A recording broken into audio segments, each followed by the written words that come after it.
निवडणुकीसाठी महायुतीच्या जागा वाटपाचा मुहूर्त ठरलाय। मुंबईसाठी पुढच्या 2 दिवसात जागा वाटपासाठी पहिली बैठक पार पडणार आहे। भाजपकडनं 4 तर शिवसेनेकडनं 6 नेते वाटाघाटी करतील। मुंबईत भाजप 150 जागांवरती लढण्याच्या तयारीत आहे, तर शिवसेना देखील 100 जागांवर आग्रही असल्याची माहिती सूत्रांनी दिली आहे। अधिक माहितीसाठी जाऊयात आमचे प्रतिनिधी विनायक डावरुंग यांच्याकडे। विनायक, जागा वाटपाच्या वाटाघाटी कधी आणि कशा होणार? आपण जर पाहिलं तर पुढील आठवड्यामध्ये महापालिका निवडणुकांची आचारसंहिता वेळापत्रक जे आहे ते जाहीर होण्याची शक्यता वर्तवली जाते आणि त्यामुळे राजकीय पक्षांतून आता तयारीला सुरुवात झाली आहे। भाजप आणि शिवसेना मुंबईत महापालिका लढणार हे जवळपास निश्चित झालेलं आपल्याला पाहायला मिळतं आणि त्यामुळे जागा वाटपांचा फॉर्म्युला कसा असावा यासाठी येत्या 2 दिवसात शिवसेना आणि भाजपची एक महत्वपूर्ण बैठक जी आहे ती मुंबईत पार पडणार आहे। आपण जर पाहिलं तर भाजपने मिशन 150 जे आहे ते समोर ठेवलेलं आहे, तर शिवसेनेकडून सुद्धा 100 पेक्षा अधिक जागा ज्या आहेत त्या त्यांना हवा आहेत। त्यामुळे कशा पद्धतीने ह्या सगळ्या वाटाघाटी करता येतील आणि कमी वेळेमध्ये त्यांना ह्या सगळ्या जागा वाटप दोन्ही पक्षांना करायचं आहे आणि त्यामुळे ही महत्वपूर्ण बैठक जी आहे ते पुढील आठवड्यात होणार आहे। कशा पद्धतीने हा फॉर्म्युला समोर येतो हे बघावं लागेल। विनायक, धन्यवाद या माहितीसाठी। तर बीएमसी निवडणुकीसाठी महायुतीमध्ये जागा वाटपासाठी वाटाघाटी होणार आहेत। पुढच्या आठवड्याचा मुहूर्त त्यासाठी ठरलेला आहे। भाजपकडनं 4 जण तर शिवसेनेकडनं 6 नेते या वाटाघाटी करतील। एक मोठी बातमी, 2 महिने थांबा, काहीतरी घडतं इतकं नक्की, असं वक्तव्य विजय वडेट्टीवार यांनी केलंय। देशाच्या नेतृत्वावर प्रश्नचिन्ह निर्माण होईल असं वातावरण। पृथ्वीराज चव्हाण यांच्या दाव्यानंतर विजय वडेट्टीवार यांनी सुद्धा याच संदर्भात वक्तव्य केलंय। थोडा पेशन्स यावा लागेल, डेट काही फिक्स नाही आणि कोर्टामध्ये कोर्टच तारीख देतो, तर आपण बोललेल्या तारखेला काय फार महत्व देण्याची गरज नाही। पण एक लक्षात घ्या की देशामध्ये काहीतरी होणार आणि जे काही होत आहे ते कळेल तुम्हाला, पण नक्की कुठे ना कुठेतरी एक मोठी घटना समोर येईल आणि त्यातून म्हणजे मला वाटतं की देशाच्या नेतृत्वावर प्रश्नचिन्ह निर्माण होईल असं वातावरण होईल। आता बघा, यावर फार मोठा वेगळा विषय आहे, ह्या 1-2 मिनिटात सांगता येणार नाही। पृथ्वीराज बाबा जे म्हटले त्याप्रमाणे, त्यामुळं मी आत्ता बोलणार नाही। जरा 2 महिने बघा, 2 महिन्यात काय देशामध्ये घडतंय, ते कुठून घडतंय ते बाबांना माहीत आहे, मला पण थोडी कल्पना आहे, पण आता त्यावर अधिक बोलणं आजच्या वेळेला उचित होणार नाही। पण काहीतरी घडतंय एवढं मात्र नक्की। मांडला असेल तर मी राजीनामा देतो। मग असा माणूस एक शासनाची जागा, जी शासनाचे जनतेचे प्रश्न मांडण्यासाठी सभागृहात दिली जाते, तिथे उद्धव ठाकरे सारखा नेतृत्व इथे येऊन गांडूळ, नाग, साप, काय माकड याच्या पलीकडे काय बोलणार आहेत की नाही बोलणार आहेत, टोमण्याच्या पलीकडे काम करणार आहेत की नाही करणार।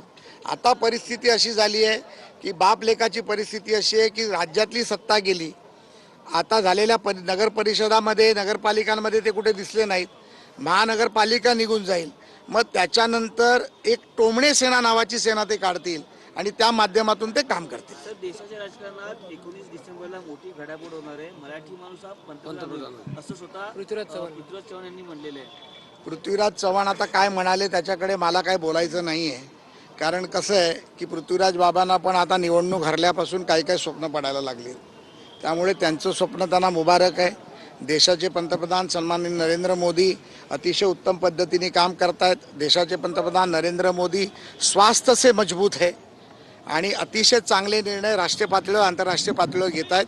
त्यामुळे 2029 पर्यंत माननीय मोदीजींच्या नेतृत्वात हे सरकार चालेल आणि 29च्या पुढे देखील मोदीजींच्या नेतृत्वात हे सरकार चालेल। प्रकाश आंबेडकर असं म्हणतात एकनाथ शिंदे येत्या 2 महिन्यामध्ये पुन्हा मुख्यमंत्री होतील असं वाटतं। एकनाथ शिंदे यांनी अमित शहा यांना खिशात घातलेलं आहे।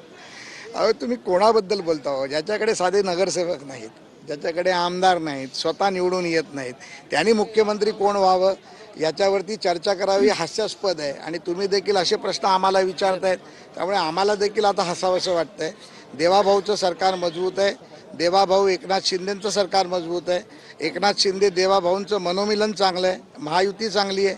येणाऱ्या निवडणुकीत आम्ही महायुतीत लढणार आहोत आणि संपूर्ण राज्यामध्ये, मुंबईच नाही संपूर्ण राज्यामध्ये भगवा धारी हा महापौर नगराध्यक्ष बसलेले। सर, फडणवीस सरांसारखे कैलास पाटील यांनी आरोप केले राज्य सरकारच्या योजना जिल्ह्यापर्यंत पोहोचतायत की नाही त्याचं आता ऑडिट होणार आहे. सरकारकडनं 95 कोटी रुपयांचा खर्च करून एका त्रयस्थ संस्थेला हे काम देण्यात नाही, याचं कारण असं आहे की हे आपण देखील जनतेपर्यंत पोहोचवलं पाहिजे.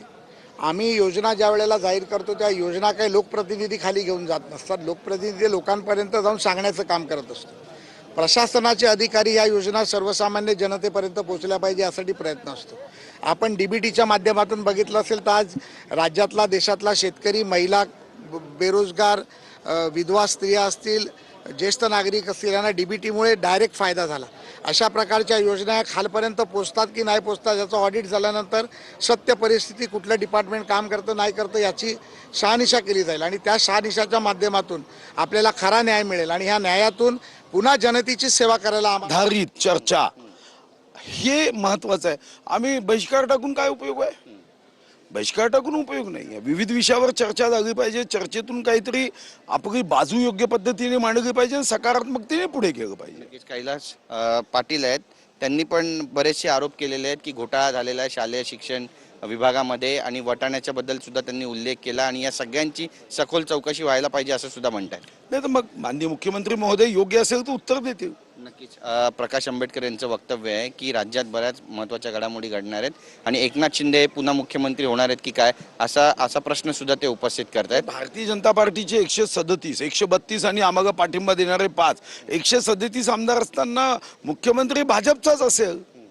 दुसऱ्या पक्षाचा मुख्यमंत्री आत्ता तरी शक्य वाटत नाही. नक्कीच, पण ते असं पण म्हणतात की देशाच्या राजकारणामध्ये 19 डिसेंबर नंतर महत्त्वाच्या घडामोडी घडू शकतात आणि इस्रायली दूतावासाकडून किंवा त्यांच्या एजन्सीजकडून जे स्टिंग ऑपरेशन झालंय त्याच्यामुळे बऱ्याच घडामोडी राज्यामध्ये आणि देशामध्ये सुद्धा घडणार आहे. दुसऱ्या देशाच्या स्टिंग ऑपरेशनवर आमचा देश चालत नाही. आमचा देश स्वतंत्र आहे. आमचा देश सार्वभौम आहे. दुसऱ्या देशांनी आमच्या देशाला थांबवण्यासाठी जर काही षडयंत्र केलं तर भारतातील काही पक्षांनी त्यांना पाठिंबा देऊ नये. पृथ्वीराज चव्हाण पण म्हणतायत की बऱ्याचशा घडामोडी घडणार आहेत 19 डिसेंबर नंतर. देशाचे पंतप्रधान